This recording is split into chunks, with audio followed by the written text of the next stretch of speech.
The presidential election just happened, and I'm going to break down some of my initial thoughts and reactions. But first, I want to let you know November 14th, I have a screening of my documentary, The Death of Recess, that's happening here in Miami.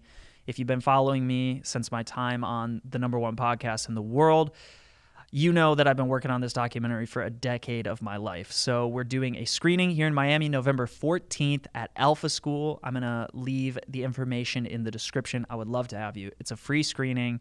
This is a pre-screening before we do our digital launch. So this is a chance to see the film before we make our final adjustments and share it with the world. So it's a great opportunity for you to come check it out. So let's dive into my reaction about Donald Trump becoming the 47th president of the United States. Without taking a political side, I actually just want to look at this objectively and recognize the greater shifts that are taking place in the world. I want to zoom out and look at this from a bigger picture.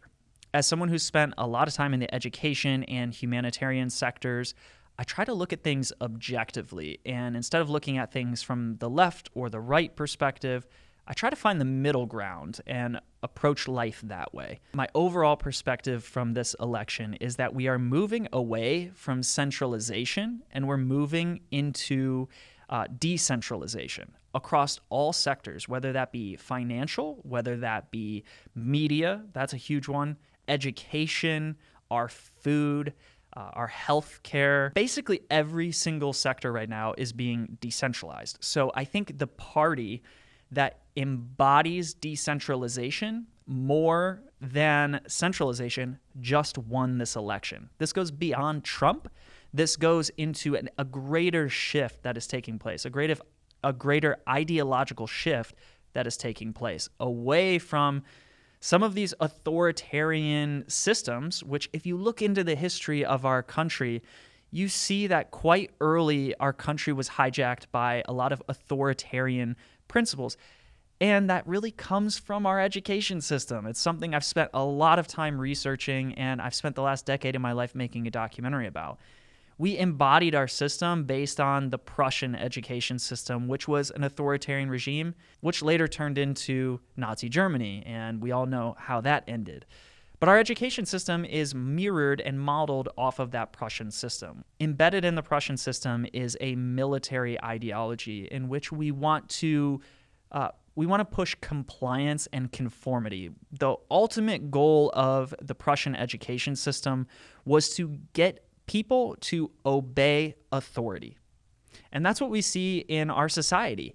We see for the last couple hundred years, because of our education system, we're trained to obey whatever authority says. But there's something really beautiful that happened that I was on the forefront of with working with people like Jake Paul and Logan Paul and a ton of different influencers out in new Hollywood, not old, creepy Hollywood. I was working in the new age of Hollywood. And what I got to see is this cataclysmic shift away from centralized authority and centralized media into a decentralization where people can go out because of the internet and access to technologies like YouTube, our cell phones, all of this. We can actually research things on our own. We can make informed decisions on our own. We don't need somebody to tell us what to think or do. We can go out and learn information and go apply it. And through trial and error, we get to learn at our own individualized pace and in our own individualized, optimized way. So the main trend that I see from this election that I'm super excited about is decentralization. And in particular, I'm the most excited about the decentralization that's taking place within education. I know we talk about, cryptocurrencies, and we talk about the decentralization of our food systems, like what RFK is about to do with the FDA, I think is extremely exciting, eliminating the chemicals from our food, all of those different things. I'm a big supporter of RFK. But something that not many people are talking about is education. When we look at how much Americans value education, it's right up there at the top of the list.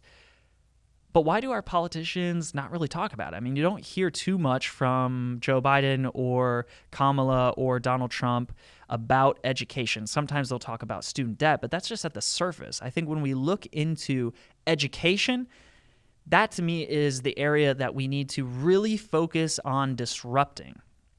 And again, I've spent the last 10 years traveling the world looking at the most disruptive education systems. So I have a full-length documentary. I'll put the information in the description so you can check out that project. But that is really what I'm most excited about. We have the opportunity now to shift to fundamentally transform the bedrock of our society, which is education. Aristotle said a long time ago, about 300 BC, that the fate of empires rests on the education of youth. So that's what our whole entire society revolves around, is how we educate our kids. And as a first-time father, upcoming, really excited about that. I'm about to be a dad in a month.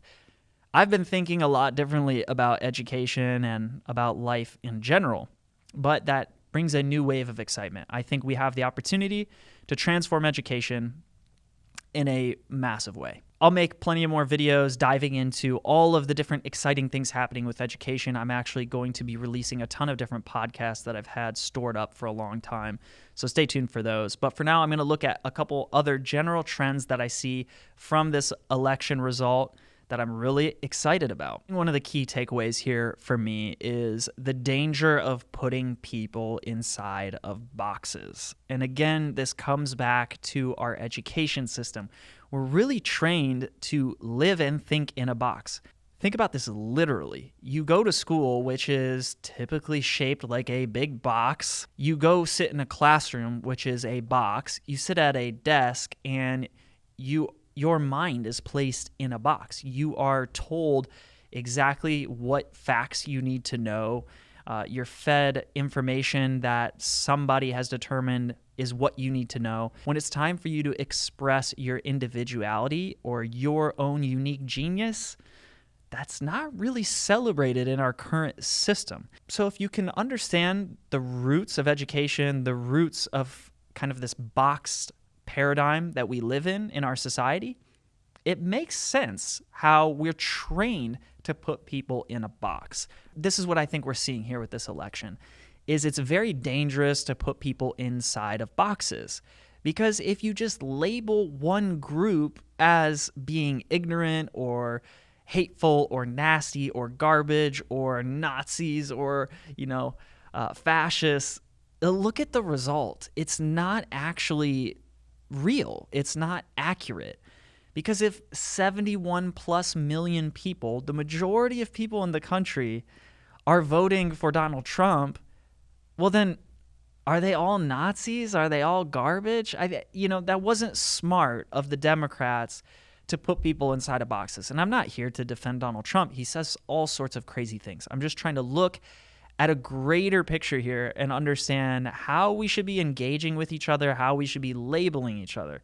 We have to be very careful of that. I think it's better to try our best to walk the middle path, and that's what I try to do. We're going to disagree with each other, but the moment you start calling people names, the moment you start censoring people's ability to even speak and engage in the digital world that we live in, it's really a nasty way to go about things, and I think it's something that should be avoided at all costs. Freedom of speech is actually to protect people who you disagree with. And people are going to say all sorts of hateful, crazy things, but I think it's important that we let people say those things and then trust that people are smart enough to make their own decisions about what is legitimate and what's not. And yeah, there's going to be misinformation and disinformation shared online, but that's why it's really important to foster a space that allows people who are well-educated, who are well-experienced, to counter that information. My next trend that I recognized over the last 4 years is the emphasis on public health. It's been very obvious that our institutions, our bureaucracy is captured by big pharma. It's captured by the military-industrial complex. It's captured by big agriculture. It's captured by all of these entities that don't really have the best interest in humans. So the next administration, I'm very interested. I'm very optimistic about what RFK Jr. is going to do while he's in office. We have a lot of pesticides and chemicals and all sorts of horrible things in our food supply, our water. We even have all this fluoride that RFK is promising to address. I think this is a huge moment in history where, as Americans, we've really lagged behind. I travel a lot to Europe, and you look at even like a bottle of ketchup from Heinz. There's no high fructose corn syrup. There's only a few ingredients. You come back here, and our food is just loaded with processed foods. I'm from Michigan, Battle Creek, all these protests going on about Kellogg's, all these cereals that have all sorts of horrible chemicals that I ate as a kid. I definitely don't want my kids to have to be exposed to these things.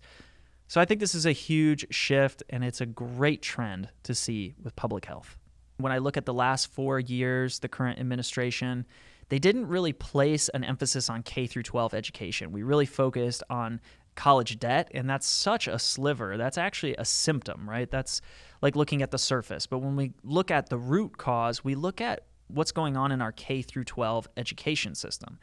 And I'm huge on the decentralization of education. What do I mean by that? I mean, everybody should have the ability to choose which school they send their children to. And I could make a lot of videos diving into this, and I will. But without going too deep, I'm just going to look at the general trend that's taking place within education. Right now, over the next 4 years, we actually saw from Donald Trump's first term, he really placed an emphasis on school of choice, which was a great thing that he did. So going into this next 4 years, I think we're going to see a little bit more of the same. We're going to see a lot of parents have more resources given to them to make better decisions about their education, right? You should no longer have to forcibly send your kids to the public school. If that public school is not working, which 82% of Americans in the US go to public schools. So if those public schools are not working, then you shouldn't have to send your kids there. You should have the ability and you should have the resources to go ahead and decide where your child receives an education.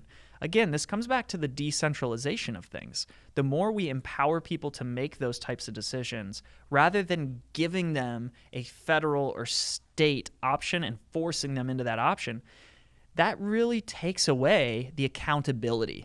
Accountability is huge in decentralization, right? When you have a centralized authoritarian power structure in society, there's no accountability. These systems can really do whatever they want and they don't face the consequences, right? Governments can spend money, tons of money, print money, get us into debt, and there's no consequences. And that's what we're facing. We have a $35+ trillion debt. We have to have consequences for our actions. So too does our government, right? If they have a school and it's indoctrinating kids in a way that parents don't agree with, or it's just not providing a high quality academic environment, then we should have the right as parents to decide to go a different way or to start our own schools, right? And have more resources available to that. I'm optimistic. I'm very optimistic, but at the same time, we still have to take massive action as individuals. So for me, I'm going to be highly focused on education, on transforming and disrupting the educational environment. But if you're watching this, this is a prime time opportunity to disrupt and decentralize society in your own creative and unique way, especially with tools like artificial intelligence. We have all sorts of crazy, beautiful new opportunities at hand. So do your part. Pick up a shovel, pick up an axe, and go to work. Find something in society, find some problem or some issue that you recognize and take action. Don't just complain about things. I think that's what we saw during this whole political cycle. So many people complaining, but not enough people picking up a shovel and actually doing some work, right? Getting engaged in society and doing something. My final takeaway here is looking forward into the next 4 years. As somebody who spent a lot of time in Ukraine, some time in Gaza, I really pray every day that we end these wars. And I am optimistic that Donald Trump can get in and start to negotiate with some of these people, even though they're really sick people. They've done some horrible things. We need to find a way to peace. And that's something that I did not really see coming from the previous administration.